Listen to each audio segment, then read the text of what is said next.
안녕하세요. 40대 초반으로 이혼하고 6살 된 딸아이를 키우고 있는 아빠입니다. 이혼한 지 5년이나 지났지만 마치 어제 일처럼 생생해요. 억울한 마음도 있고 답답한 마음도 있었기 때문일 것 같습니다. 그런 마음을 하소연하려고 사연을 보내는 건 아니에요. 사실 그동안 자책하며 보낸 시간도 없지 않았어요. 하지만 최근 이혼한 전 와이프를 만나며 인과응보라 할까요? 뿌린 대로 거둔다는 그 말이 떠오르며 지난 상처가 조금은 아물어진 것 같습니다. 앞으로 더 잘 살고 싶어 이렇게 용기 내 사연을 전해요. 이혼한 이유 지금껏 어디에서도 말하지 못했거든요. 속 시원하게 털어놓고 이제는 딸아이와 더 행복하게 살고 싶습니다. 이혼한 이유를 그 어디에도 말하지 못했던 건 이혼당한 이유가 너무 씁쓸했기 때문이에요. 제목 보고 들어오셨다면 이미 어느 정도 눈치채셨을 것 같습니다. 이혼당했을 당시 제 연봉이 1억 조금 넘었거든요. 30대 중후반에 연봉 1억이면 작은 돈도 아니고 상위 30% 안에 들 정도로 안정적인 직장이라 생각했습니다. 그런데 제 와이프는 아니더라고요.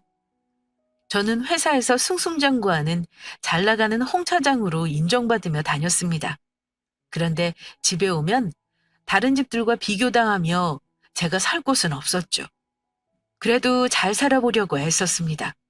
그런데 사람 마음이라는 게 모두 다 제 마음과 같진 않았어요. 이내야, 이번 달 왜 이렇게 카드값이 많이 나왔어? 정이 알지?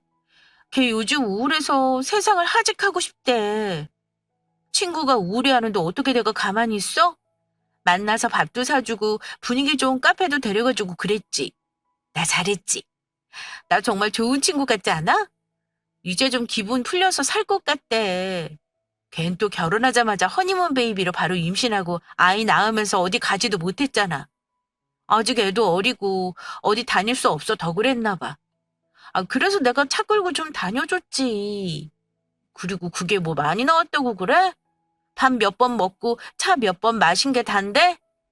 그리고 우울하다는 애 기분 전환 시켜준다고 불러서 걔 보고 밥값 내고 차값 내라고 할 수는 없잖아. 그렇다고 세상 하직하고 싶다는 애 내버려둬? 월급 관리를 제가 하고 와이프에겐 생활비 카드를 주고 사용하게 했습니다. 그런데 평소 씀씀이가 알뜰한 편은 아니었지만 이만큼은 아니었거든요. 결혼하고 6개월이 지났을 무렵이었던 것 같습니다. 평소 사용하던 금액의 2배 가까이 나와서 물었죠. 그랬더니 저도 아는 친구가 산후 우울증으로 세상을 등지고 싶다는 말을 하는데 어떻게 모르는 척 하냐며 오히려 저를 매정한 사람 취급했습니다. 맛있는 곳 데려가고 분위기 좋은 곳에서 기분 전환 시켜주다 보니 그렇게 된 거라고요. 아니 그럼 그 정의 남편은 뭐 했길래 그 돈을 고스란히 제 와이프가 냈냐고 궁금해하실 것 같습니다. 저라고 왜 안 궁금했겠어요? 저 역시도 물어본 질문이거든요. 그래, 한두 번은 그럴 수 있다 쳐. 그건 정의 남편이 할 일 아니야? 그걸 왜 당신이 하고 그래? 내역 보면 이틀에 한 번은 둘이 돌아다니며 하루 10만 원도 넘게 사용했던데 단 한 번도 밥값이나 차값 안 내는 게 더 이상한 거 아니야? 정희 남편이 정희 챙겨줬으면 걔가 우울증 왜 왔겠어? 그리고 정은이 형편 뻔하잖아. 가뜩이나 애도 있어서 귀저귀 값도 넉넉지 못한데 밥값, 차값, 기름값 내라고 해? 오빠 사람 그렇게 안 봤는데 참 치사하다. 내 친구라 그래? 오빠 친구였어도 저녁 사고 술 사는데 돈 아까워했을 거야? 항상 이런 식으로 이야기가 진행되었습니다. 친구가 기분이 안 좋으면 자기가 나서서 기분을 풀어줘야 하고 생색내야 하고요. 그런 와이프는 좋은 사람이고 그걸 이해 못하고 씀씀이에 대해 이야기하면 치사하고 옹졸한 사람이 되는 건 저였습니다. 당연히 안 된다고 카드 한도를 낮췄어요. 와이프 자신을 위해 사용하는 거면 저 역시도 감당하고 이해하겠지만 다른 사람을 위해 사용하는 정도가 지나치면 힘들다고요. 오빠, 나 언제까지 오빠 눈치 봐야 해? 돈 쓸 때마다 오빠가 또 뭐라고 잔소리하는 거 아닌지 자꾸 신경 쓰여 뭐 하나도 내 마음대로 사지 못하겠어. 친구 만나는 것도 그렇고 한도 좀 올려주면 안 돼? 반찬도 사고 생필품도 사라지면 월 300은 너무 적은 거 아니야? 이내야, 몇 번을 말해. 내 나이에 또래 연봉 1억을 넘어서 월 750 언저리 받는 경우도 흔하지 않아. 우리 결혼하면서 대출 받은 것도 갚아야 하고 저축해야 노후 대비도 할 거 아니야. 그리고 아직 아이는 없지만 태어날 아이한테 부족하지 않게 어느 정도 해주려면 돈 모아야지. 나 평일에는 집에서 거의 식사 안 하고 주말에도 아침 안 먹고 내 카드로 외식하는데 대체 300만 원이 생활비로 왜 작다는 거야? 저는 정말 이해할 수 없었습니다. 제 연봉이 1억 초반대인데 실수령액은 이것저것 떼고 나면 750 정도였어요. 30대 중반이었고 신혼부부 둘이 살기엔 부족하지 않은 금액이라 생각했습니다. 와이프에게 주는 300만 원도 사실 많으면 많지 적다고 생각하지 않았고요. 생활비라고 하지만 각종 공과금, 핸드폰 요금, 보험 같은 것들은 모두 제가 관리하고 있었습니다. 그러니까 정말 순수하게 먹고 생활하는 데 필요한 금액이었어요. 그리고 저는 평일 저녁은 주로 회사 구내식당에서 먹고 들어왔습니다. 초반에 몇 번 정시에 퇴근해 집에 온 적이 있는데 와이프가 식사 차리는 걸 다소 버거워했거든요. 점심을 늦게 먹어서 배가 고프지 않은데 제 밥상을 차리는 게 힘들었다는 소리를 한 적도 있고 친구 만나 늦는다고 저보고 알아서 챙겨 먹으라는 말을 한 적도 있었습니다. 그래서 아예 회사 구내식당에서 저녁까지 먹고 집에 오면 7시가 조금 넘었어요. 특별한 일 없으면 야근도 안 해서 먹고 오는 게 서로를 위해 나은 방법이라 생각하고 그렇게 지냈습니다. 변명처럼 나열하다 보니 조금 구차해졌는데 300만 원이 결국 생활비로 적은 돈이 아니라는 말을 하고 싶었어요. 단 둘이 사니까요. 내가 오빠랑 이래서 말을 못해. 그 돈으로 구찌 가방을 하나 사겠어? 친구들이랑 여행을 가겠어? 오빠 친구들 만나 술 한잔을 해도 돈 나가는 게 쑥쑥이라는 거 알 거 아니야. 장 보는데 기본적인 것만 사도 백화점에서 20만 원 훌쩍 넘는데 300이 대체 왜 넉넉하다는 건지. 내가 답답해서 오빠랑 말을 못하겠어. 월천도 못 버니까 생활비도 한계가 있네.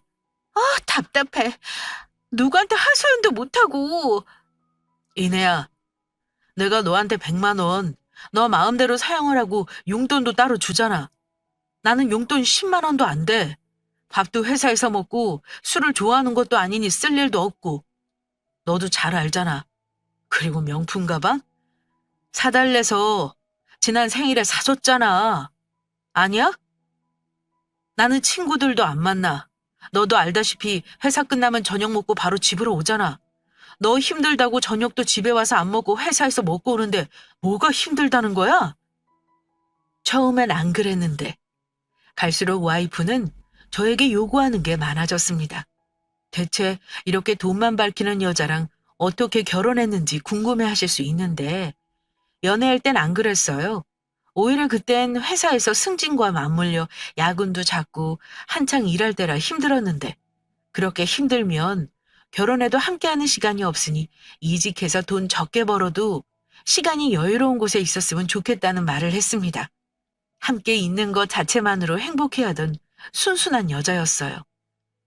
그 모습이 사랑스러워 결혼을 결심했으니까요. 연애할 땐 와이프가 회사 다니고 있었는데 몸이 약해 자주 쓰러지기 일쑤였습니다.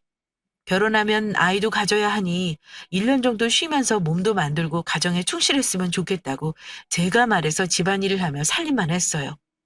그러더니 점점 변해갔습니다. 이 늦은 시간에 어디 나가? 같이 가줄까? 아니야, 뭐하러. 오빠가 왜? 동네 언니들 만나러 가. 이제 나도 임신하면 이 동네에서 아이도 낳고 계속 살 텐데. 친구들 만들어두면 좋잖아. 오늘 모임 있다고 해서 나가려고. 나 좀 늦을지 몰라. 먼저 자. 카드 한도를 낮췄더니 동창들을 만나던 와이프는 동네 사람들과 어울리기 시작했습니다. 돈 쓰는 걸로 뭐라 했더니 멀리 가면 옷차림 하나부터 신경 써야 하는데 동네 사람을 만나면 편하게 입고 나가도 되고 아이 태어나도 다양한 정보를 얻으니 일석이조라며 한동안 신나게 나가더라고요. 저는 화도 났지만 솔직히 참고 넘어간 부분도 컸습니다. 와이프 말대로 아이를 갖게 되면 아이가 어느 정도 클 때까지 밤 늦게 나가는 거 자유롭지 못할 테고 할 수 있을 때 하는 것도 뭐 나쁘지 않겠다는 순진한 생각을 한 거죠. 그런데 돈에 대해 만족 못했던 부분들과 맞물려 다른 사람들과 자꾸 비교하며 저를 못난 사람 취급했습니다. 오빠, 우리 차 외제차로 바꾸면 안 돼? 왜? 우리 차 결혼할 때 바꿔서 아직 1년도 안 된 거잖아. 할부금도 그대로인데 뭘 바꾼다 그래? 아니, 몰랐는데 동네 언니들 다 외제차더라고. 차 뭐냐 해서 국산이라고 했더니 안 봐도 뻔하다는 소리로 아이 낳을 거면 미리 외제차로 바꾸고 운전도 익숙해두라고. 안전상 생각하면 훨씬 이득이라는데 우리도 외제차로 바꾸면 안 돼? 아니, 그렇잖아. 다른 사람들은 다 그러고 산다는데 우리만 시대에 뒤처지게 국산차가 뭐야? 창피하게. 이게 시작이었습니다. 그래도 그 전까지 돈으로 문제가 있었어도 누구와 비교하며 요구하는 건 없었어요. 집에만 있다 보면 돈 버는 것에 무감각해질 수 있다 생각했죠. 그런데 다른 사람과 비교하기 시작하니 저도 솔직히 마음이 상하더라고요. 사람 마음이라는 게 참 그래요. 그동안 돈으로 부족하다 할 때와 다르게 이제는 다른 사람들을 들먹거리며 비교하기 시작하니 제 자신이 초라해졌습니다. 회사에서는 잘 나가며 승승장구하고 인정받았지만 어느 순간부터 집에 들어오면 제가 설 곳이 없었죠. 와이프도 툭 하면 밤에 동네 언니들을 만나러 나간다고 해서 몇 번 싸워도 봤지만 달라지는 건 없었습니다. 사소한 곳으로 시비를 붙기 시작하니 차라리 나갔다 와라고 저도 말할 정도였거든요. 행복했던 건 와이프가 딸아이를 임신하고 난 이후 출산까지였던 것 같습니다. 오빠, 나 수박 먹고 싶어. 정확히는 내가 아니라 우리 뱃속에 땡구리가. 그래, 알았어. 잠깐만 기다려. 내가 지금 얼른 가서 사올게. 임신을 한 걸 안 순간 와이프는 밤늦게 동네 언니들을 만나러 가는 걸 딱 끊었거든요. 다른 신혼부부들처럼 그 순간만큼은 지금 기억해도 행복했습니다. 퇴근하고 집에 오면 와이프가 반겨주었어요. 여느 부부들처럼 앉아 TV를 보다 갑자기 먹고 싶다는 게 생기면 저는 그게 몇 시든 일단 나가서 어떻게든 구해왔습니다. 이건 하나의 노하우인데 회사 이사님이 저에게 전수해준 비법이 있었어요. 마트도 열지 않은 야심한 밤 와이프가 과일 먹고 싶다고 하면 술집 모든 과일을 사가라고요. 술집을 즐겨가지 않아 처음엔 다소 어색하고 부끄러웠는데 와이프가 임신하고 뱃속에 우리 아이가 먹고 싶다는 생각을 하자 별게 아닌 게 되었습니다. 와이프가 행복하고 건강한 아이가 태어날 수 있다면 전 무엇이든 할 수 있었으니까요. 그렇게 임신 기간은 내내 행복했습니다. 퇴근에 집으로 가면 하루가 다르게 배불러 오는 와이프의 부은 다리를 밤새 주물러주며 쪽잠을 자도 앞으로 미래를 생각하며 마냥 설레었으니까요. 응애 축하합니다. 딸이에요. 그렇게 딸아이가 태어났습니다. 요즘에는 임신하면 입체 초음파로 아이 모습을 어느 정도 예측할 수 있는데 그 모습과 똑같이 나온 딸이 너무 신기했어요. 엄마 뱃속에 있는 양수의 생활에서 여기저기 불어터진 모습으로 쭈글하고 이상했지만 이 모든 게 사랑스럽게 느껴졌습니다.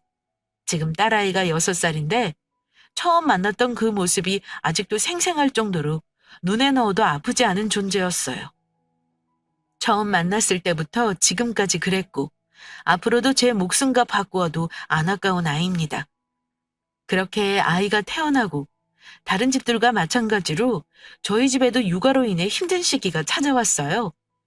대부분 그렇듯 아빠보다 엄마가 힘들고 지치며 발생하는 문제에 다시 동네 언니들을 만나며 문제는 더욱 불거졌습니다.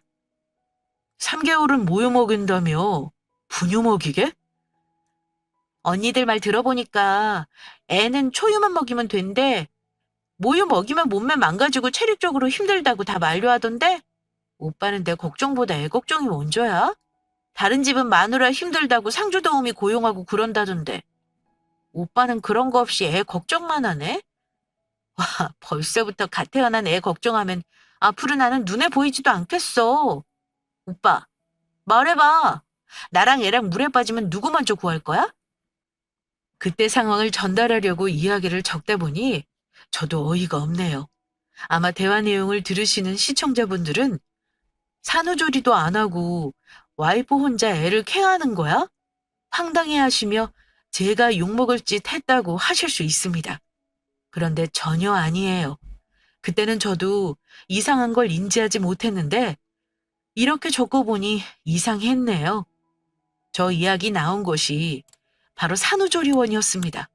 그리고 임신했을 때 모유 수유하는 게 유방암 예방에도 좋고 아이와 유대관계 형성에도 좋아 적어도 3개월, 길면 6개월은 모유 수유를 하겠다고 저와 동영상도 찾아보고 공부했거든요. 그래서 당연히 그런 줄 알았죠. 그런데 조리원 들어오고 3일 만에 말을 바꾸니 당황스러워 제가 물어봤던 겁니다. 그런데 동네 언니들이 요즘 시대에 누가 모유 수유하냐며 초유 먹인 걸로 됐다고 했대요. 제가 사실 남자라 잘은 모르지만 모든 여성들이 모유가 잘 나오는 건 아니라고 조리원 선생님들이 그랬습니다. 그런데 와이프는 모유 양도 질도 좋아서 출산초부터 이러기 쉽지 않다며 조리원 선생님들의 찬사를 받았어요. 모유 수유가 밤잠 자기 힘들고 어렵다고 하지만 아이를 위해 하자고 저도 돕겠다고 이야기해서 의아해서 물었던 거죠. 그런데 오히려 절 나쁜 사람 취급했습니다. 아이가 아닌 와이프 본인을 생각한다면 말렸어야 한다고요. 요즘 분유 얼마나 잘 나오는데 몸 약한 거 알면서 그걸 하라고 했냐며 제가 말하기 전 아이를 위해 하겠다고 열심히 찾아 알아보던 모습은 온데간데 없었죠. 그래?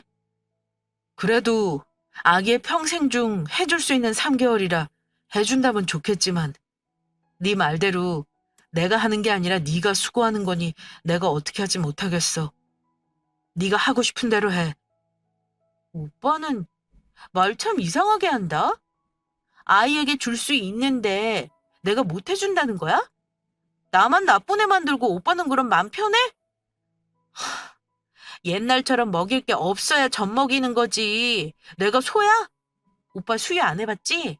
그 느낌 얼마나 별로인지. 소된 느낌이라고. 진짜 말하기도 창피하네. 그걸 어떻게 나보고 계속 하라고 말해? 이것 봐, 내 걱정은 하나도 안 하고 아이 걱정이잖아?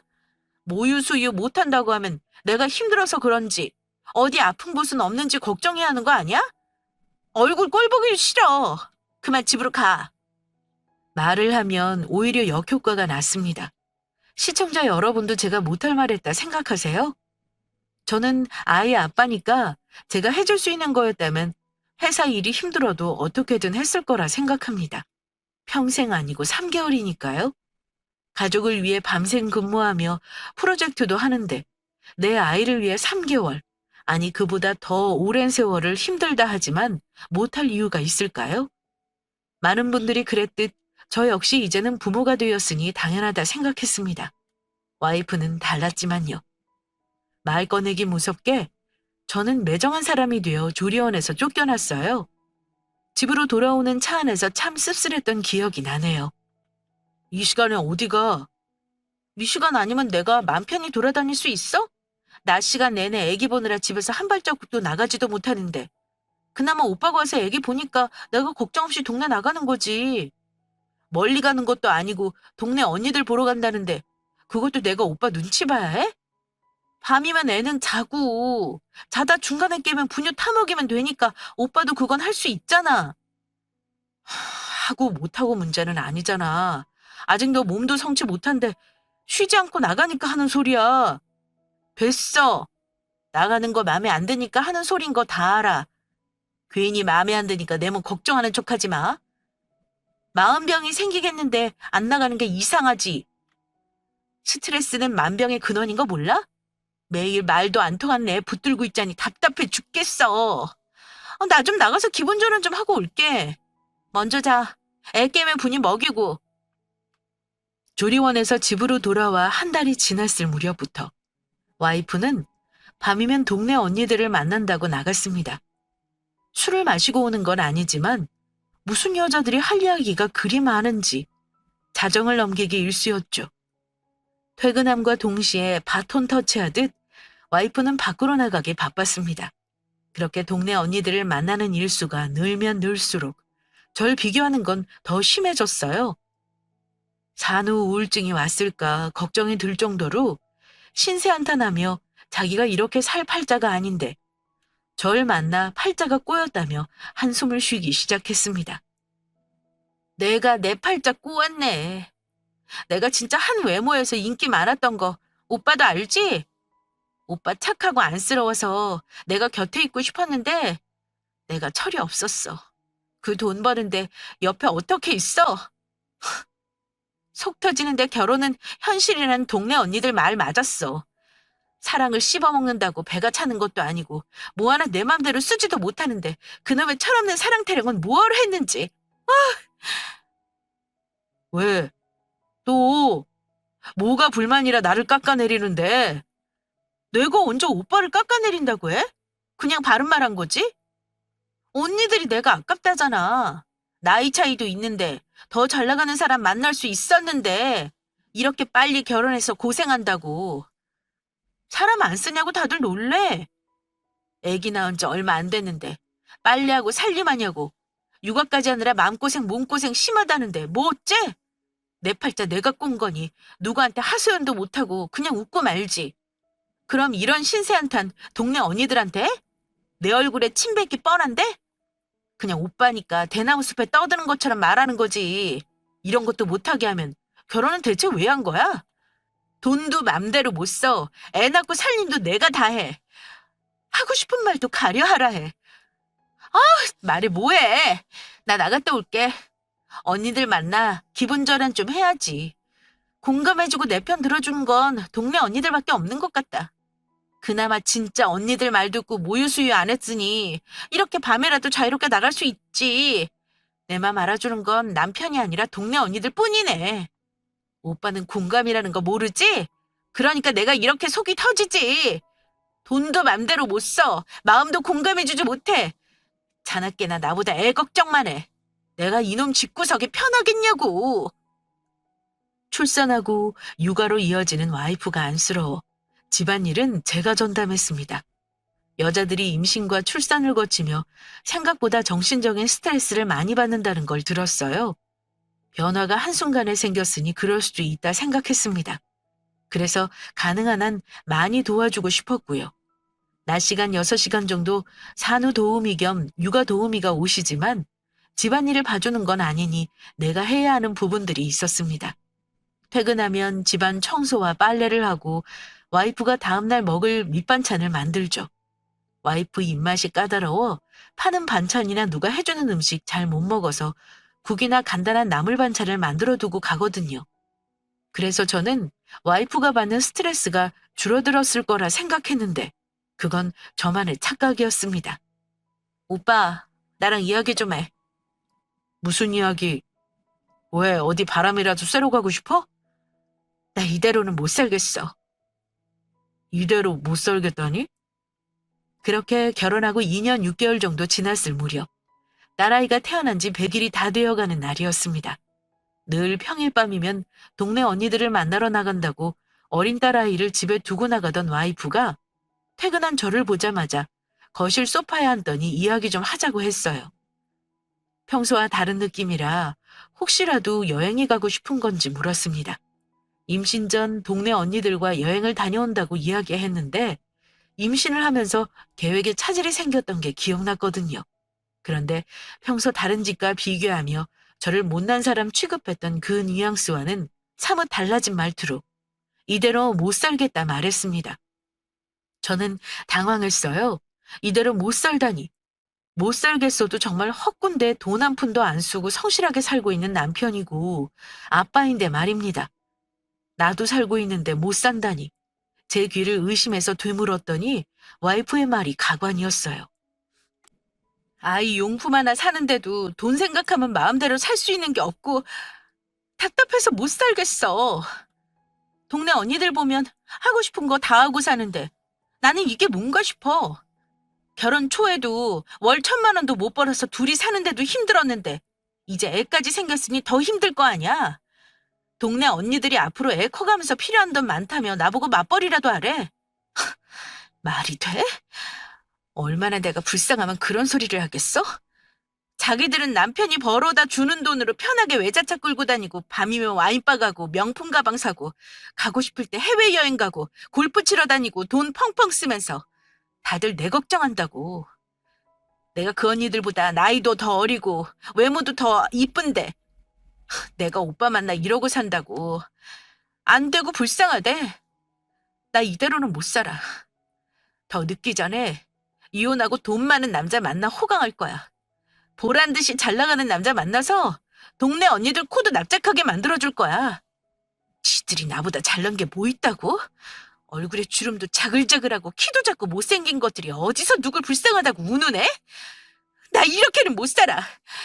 오빠보다 더 능력 있는 남자 만나서 인생 역전할 거라고.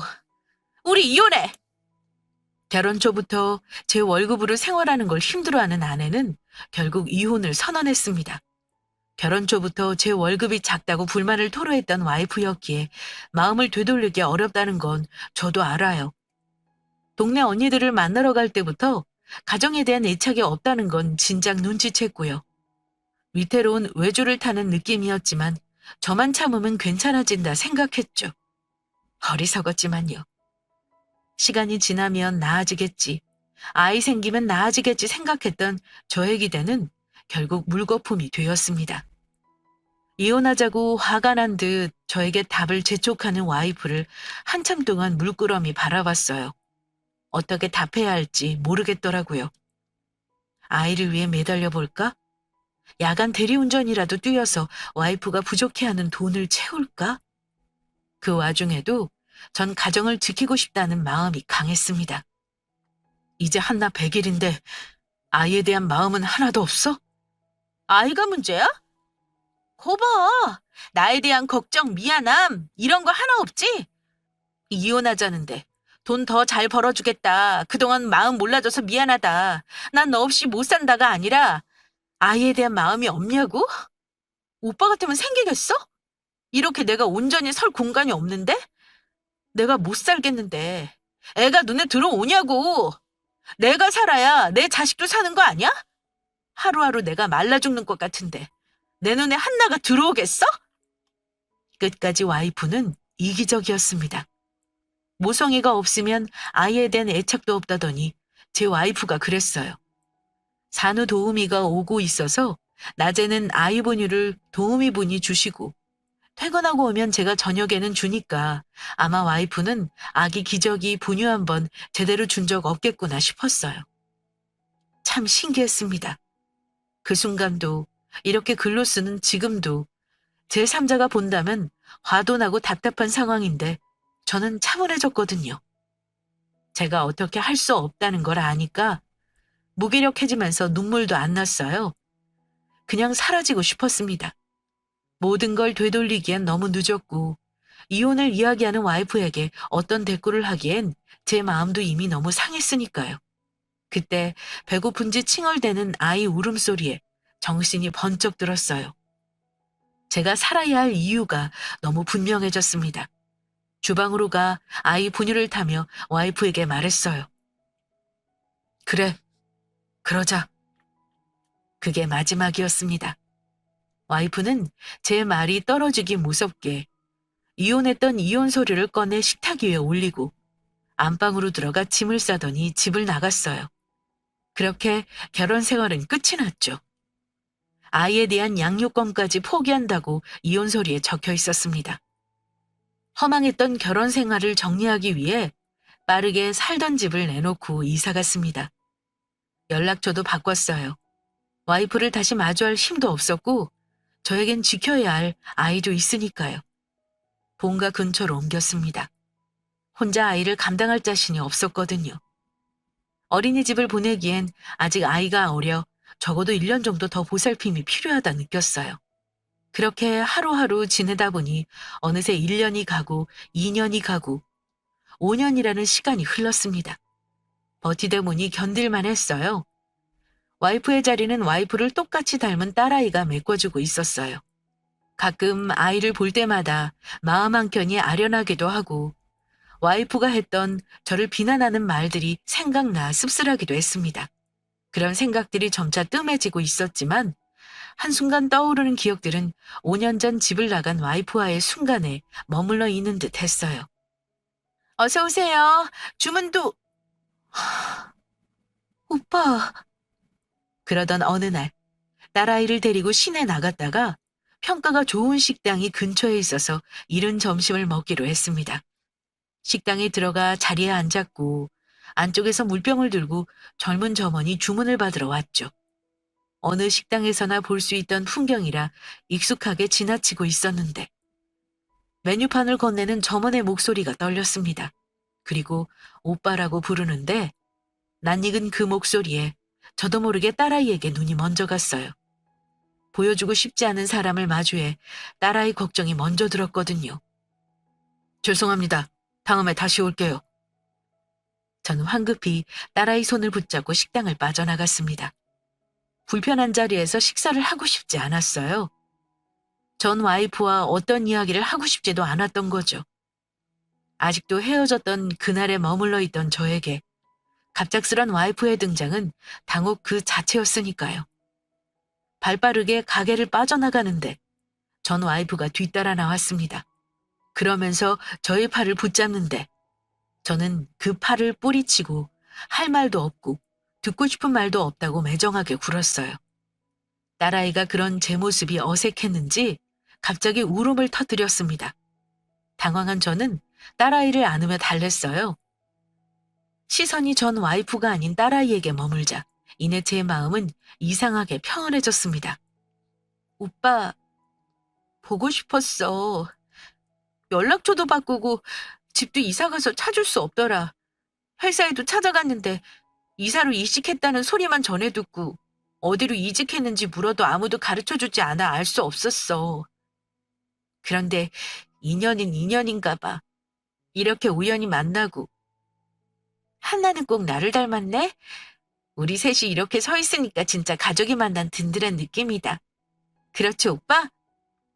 떠날 때도 마음대로 이야기하더니 지금도 이렇게 자기 마음대로 이야기하는 전 와이프를 보니 웃음이 났습니다. 돈 잘 버는 남자 만나러 간다고 호언장담하더니 꼴 좋게 되었구나 속 시원했어요. 이혼하고 2년 정도 지나 스카우트 제의가 들어왔었어요. 다니던 회사 계열사인데 규모는 작아도 이사로 승진하는 게 조건이었죠. 연봉 2배를 받게 되면서 삶이 더 여유로워졌어요. 저는 이혼하고 승승장구. 생각지도 않게 일이 술술 풀렸는데 전 와이프는 아닌 것 같았습니다. 제가 물어보지도 않았는데 저를 찾기 위해 했던 노력들을 이야기하는 걸로 보아 돈 잘 버는 남자 만나는 건 실패했다는 걸 알았죠. 가족? 언제 우리가 가족이었던 적이 있었을까? 너한테는 나와 한나가 가족이 아니라 동네 언니들이 가족 아니었어? 이제야 왜 가족이라는 테두리로 다시 엮으려 해? 지긋지긋해서 벗어나고 싶다며. 오빠, 미안해. 많이 상처받았지. 오빠 옆에서 난 빛날 수 있었는데 내가 몰랐더라고. 동네 언니들? 말도 마. 남 이야기 쉽게 하는 여자들이랑 엮이지 말았어야 했는데 내가 노란한 걸 얼마나 후회했다고.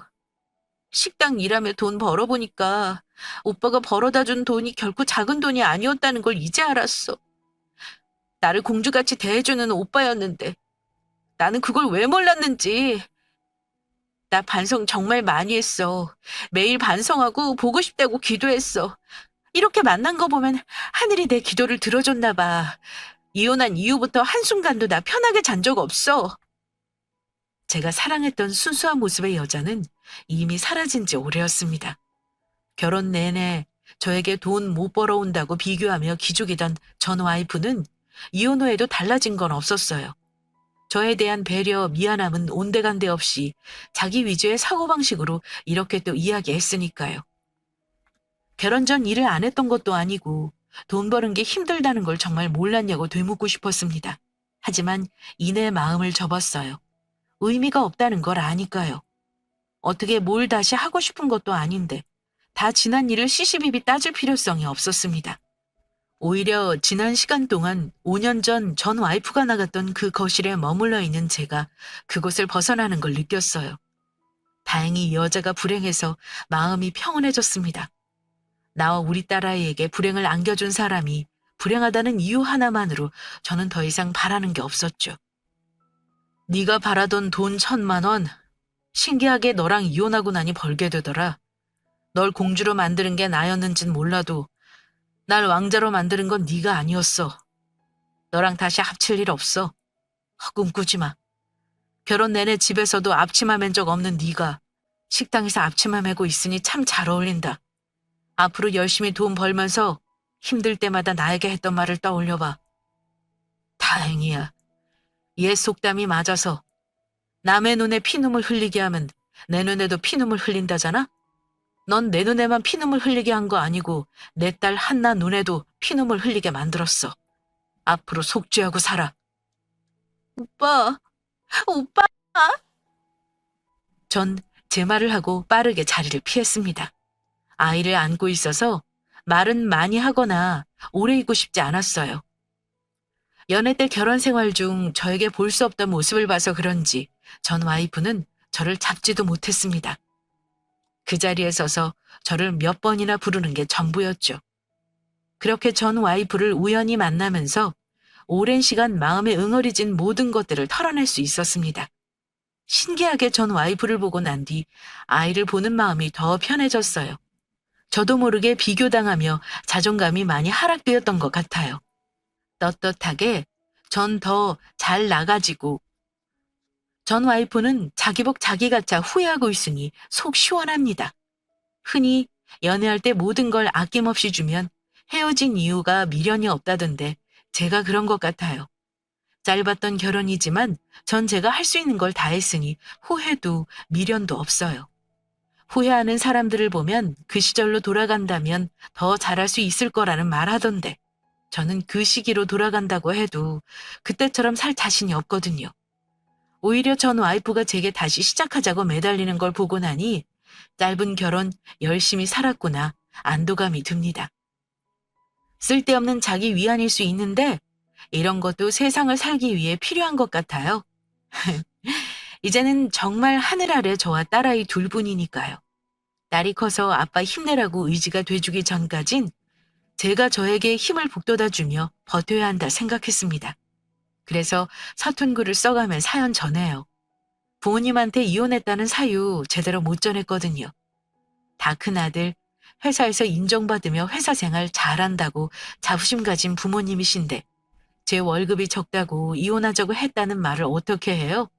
아마 누구에게도 말 못하고 혼자 버티려 해서 마음의 병이 더 생겼던 것 같습니다. 이제는 시간이 지난 만큼 무뎌지고 전 와이프를 본 후 상처도 치유되었지만요. 누군가에게 응원을 받고 싶어졌어요. 세상에 내 편이 있다는 든든함, 저 열심히 잘 살아왔다는 응원, 이런 힘이 그립네요. 저에게 힘 팍팍 실어주세요. 딸아이 남부럽지 않게 키우며 앞으로 더 열심히 살겠습니다. 사연 들어주셔서 감사해요.